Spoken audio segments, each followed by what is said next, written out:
Now I know what you're thinking, Joel clearly works out, but what's he been doing now all the gyms are closed? Well, along with using tins and water bottles for weights, also using my staircase for aerobic exercises, I've also recently made a balance board, and it's something I recommend you all make as well. It's dead simple to do. Here's how to do it.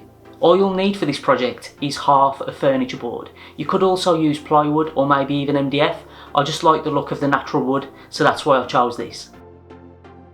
I first marked out 60 centimetres. Now this will be the size of the top that we'll stand on, so you can adjust this measurement to better suit your needs. I'll just cut that to length using a handsaw.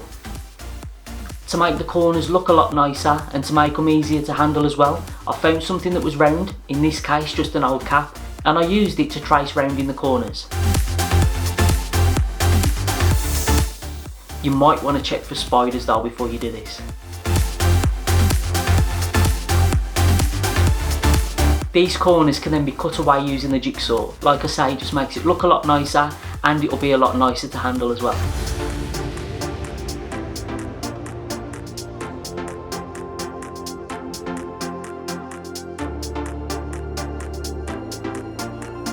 When it comes to marking out the rockers, this is going to come down to personal preference. The bigger you make the curve, the more difficult it's going to be to balance on the board. So use your own intuition and go with what you think works well. For me, I used the frying pan to trace round. It gave me a nice curve and the width of the curve ended up being 30 centimetres wide. So that could be a little bit of a guide to go off for you, but really do make the curve to suit your needs.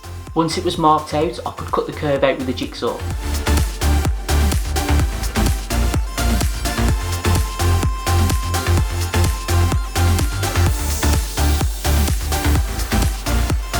With the first rocker cut, I can use it to trace and cut the second one.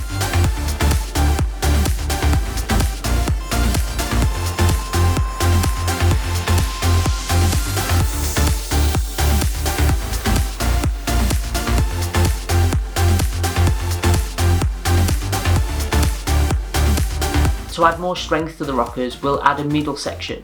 Now I use the offcuts from the rockers for this, so I can maintain that nice curve. I just marked a straight line and cut that out with a jigsaw.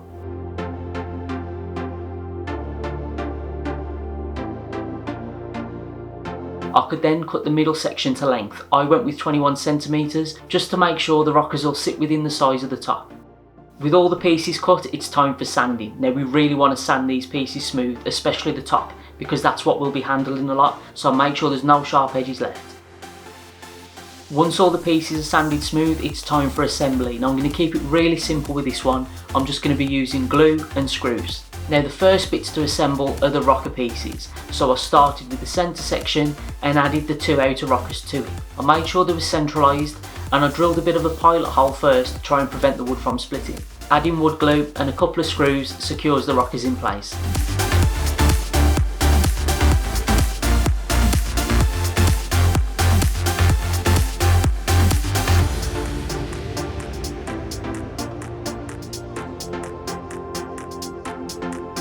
To add the rockers to the top, I first flipped the top over and made sure the rockers were centralised on the board. I could then roughly trace around the rockers and use that as a guide for where to drill.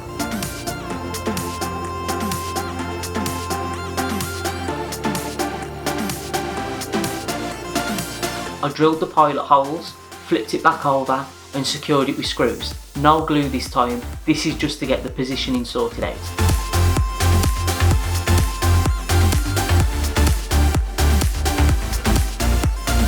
Once I was happy with how it was all sitting, I could take it apart again and I could add the finishes.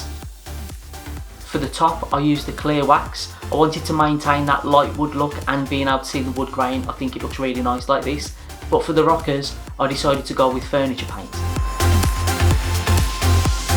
Once the paint was dry, I could come back and add glue and secure it in place with the screws. Make sure that when you're attaching the screws that they sit below the surface. You don't want any of them sticking up and sticking in your feet when you're using the balance board.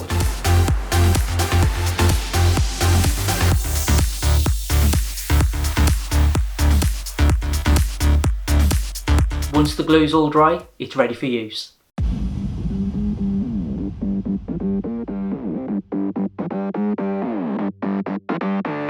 The balance board can be used for loads of different exercises. It's great for your core in particular. Just literally trying to balance on it is a real workout. But another exercise that works really well with it is doing press-ups and even planks as well. You try and do a press-up on a balance board and it adds so much more to the exercise. So I highly recommend you have a go at making one of these and adding it to your workout routine.